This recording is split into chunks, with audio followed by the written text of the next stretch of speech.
Assalamualaikum warahmatullahi wabarakatuh.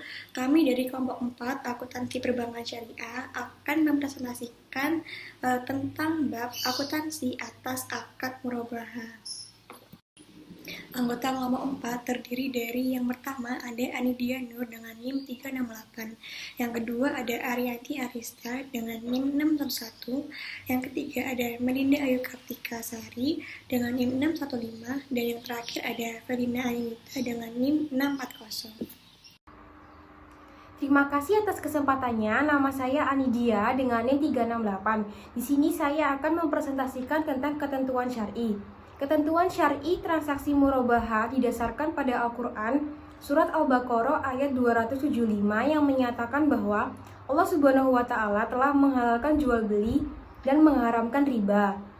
Ketentuan syar'i terikat dengan transaksi murabahah digaris oleh Fatwa Dewan Syariah Nasional Nomor 4 DSN MUI 4/2000. Fatwa tersebut membahas tentang ketentuan umum murabahah dalam bank syariah, ketentuan murabahah kepada nasabah, jaminan utang dalam spesifik aturan tentang syar'i. Ini akan dibahas di bagian rukun transaksi pada kesepakatan murabahah.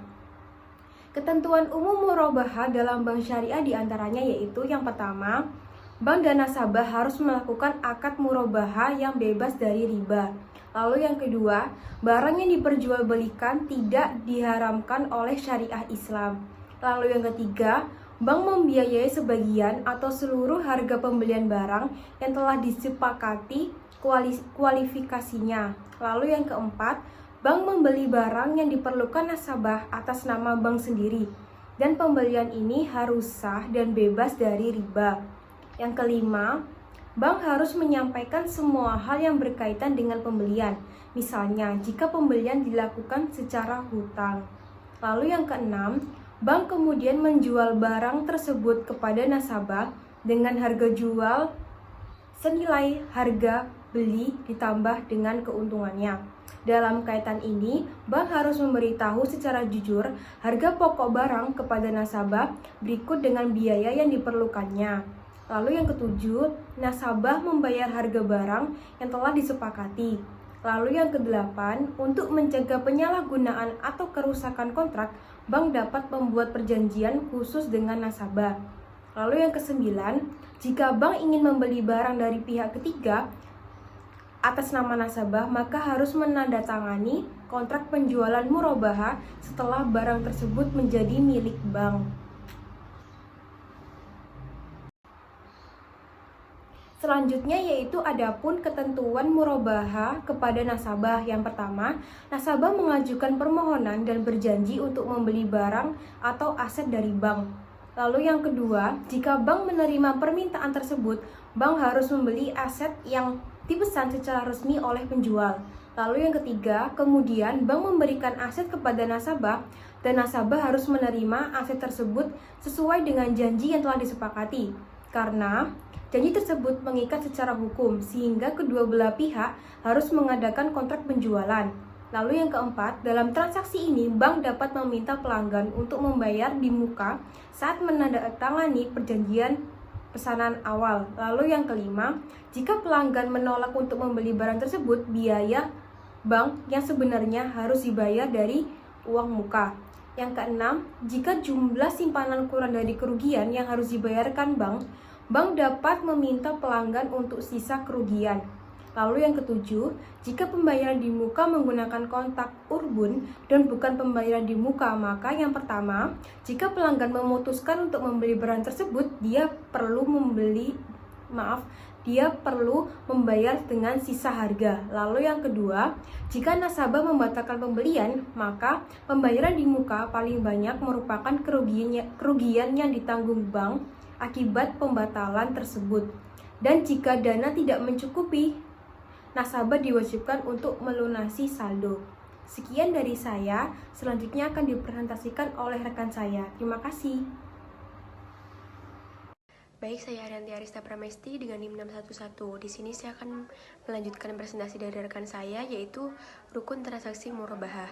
Rukun transaksi murabahah ada 3, yaitu transaktor, objek murabahah, dan ijab qabul. Baik, di sini saya akan menjelaskan transaktor. Dalam transaksi murabahah terdiri atas pembeli yaitu nasabah dan penjual atau bank syariah.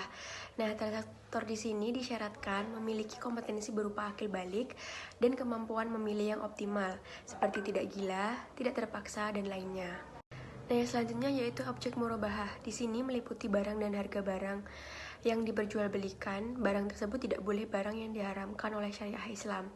Nah, biasanya objek jual beli yang sering digunakan dalam transaksi atau akad murabahah ini adalah barang yang bersifat konsumtif seperti rumah, tanah, mobil, motor, dan sebagainya. Terima kasih atas kesempatannya. Saya Melinda Pertikasari dengan NIM 2018 di 70615 akan melanjutkan presentasi dari rekan saya sebelumnya terkait dengan syarat-syarat apa saja yang harus dipenuhi dalam objek murabahah. Yang pertama yaitu barang yang diperjualbelikan adalah barang halal. Yang kedua, barang yang diperjualbelikan harus dapat diambil manfaatnya. Yang ketiga, barang tersebut dimiliki oleh penjual. Yang keempat, barang tersebut dapat diserahkan tanpa tergantung dengan kejadian tertentu di masa depan. Yang kelima, barang tersebut harus diketahui secara spesifik dan dapat diidentifikasikan oleh pembeli sehingga tidak ada garar atau ketidakpastian. Yang keenam, barang tersebut dapat diketahui kuantitas dan kualitasnya dengan jelas. Yang ketujuh, harga barang tersebut harus jelas. Dan yang kedelapan, barang yang diakadkan ada di tangan penjual. Kemudian, saya akan menjelaskan terkait dengan ijab dan qabul pada akad murabahah. Akad murabahah bersifat mengikat bagi kedua belah pihak dan mencantumkan berbagai hal, diantaranya yaitu sebagai berikut. Hal pertama yang dicantumkan yaitu nama notaris serta informasi tentang waktu dan tempat penandatanganan akad. Yang kedua, identitas pihak pertama, yang dimana hal ini pihak yang mewakili bank syariah atau biasanya kepada bank cabang. Yang ketiga, identitas pihak kedua. Dalam hal ini, nasabah yang akan membeli barang dengan didampingi oleh suami atau istri yang bersangkutan sebagai ahli waris. Yang keempat, bentuk akad beserta penjelasan akad. Dan yang kelima, kesepakatan yang telah disepakati antara kedua belah pihak. Terima kasih atas kesempatannya. Saya Felina Anita, NIM 640 akan melanjutkan presentasi dari rekan saya. Selanjutnya ada pengawasan syariah transaksi murabahah. DPS biasanya melakukan pengawasan secara periodik. Pengawasan tersebut dilaksanakan berdasarkan Surat Edaran Bank Indonesia pada tahun 2006 tentang pedoman pengawasan syariah dan tata cara pelaporan hasil pengawasan bagi Dewan Pengawas Syariah sebagai berikut. Yang pertama ada memastikan barang yang diperjualbelikan tidak diharamkan oleh syariah Islam. Yang kedua, memastikan bank menjual barang tersebut kepada nasabah dengan harga jual senilai harga beli plus margin. Yang ketiga, meneliti pembiayaan berdasarkan prinsip murabahah dilakukan setelah adanya permohonan nasabah dan perjanjian pembelian suatu barang atau aset kepada bank. Yang keempat, ada meneliti apakah akad wakalah telah dibuat oleh bank secara terpisah dari akad murabahah. Apabila bank hendak mewakilkan kepada nasabah untuk membeli barang tersebut dari pihak ketiga. Alur transaksi murabahah. Alur yang pertama ada nasabah melakukan pengajuan pembelian barang kepada bank. Nah, di sini itu nasabah melakukan negosiasi mengenai harga barang yang dibelinya, margin dan jangka waktu pembayaran, dan besar angsuran per bulannya ketika membeli kredit. Alur yang kedua ada bank akan mempelajari pengajuan nasabah apakah nasabah tersebut mampu membayar piutang murabahah atau tidak.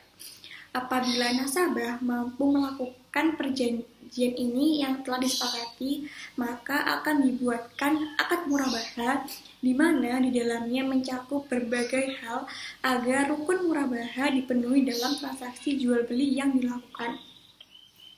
Alur yang ketiga ada setelah akad murabahah tersebut telah disepakati oleh bank membeli barang yang diinginkan, bank langsung menyerahkan barang kepada nasabah. Hal ini dilakukan karena telah ada stoknya terlebih dahulu dan stoknya itu ada pada umumnya.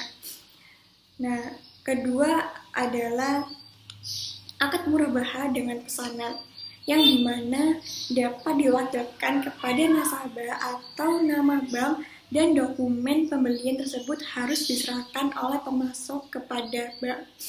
Yang keempat, setelah barangnya sampai kepada pemasok, selanjutnya akan dikirim kepada nasabah. Lalu yang terakhir ada setelah barang sampai ke nasabah, nasabah melakukan pembayaran kepada bank yang telah disepakati sebelumnya. Nah, nasabah ini melakukan pembayaran tersebut dengan cara mencicil sejumlah uang yang ditentukan selama jangka waktu yang telah disepakati sebelumnya. Sekian presentasi dari kelompok 4. Apabila ada kurangnya, kami mohon maaf dan wassalamualaikum warahmatullahi wabarakatuh.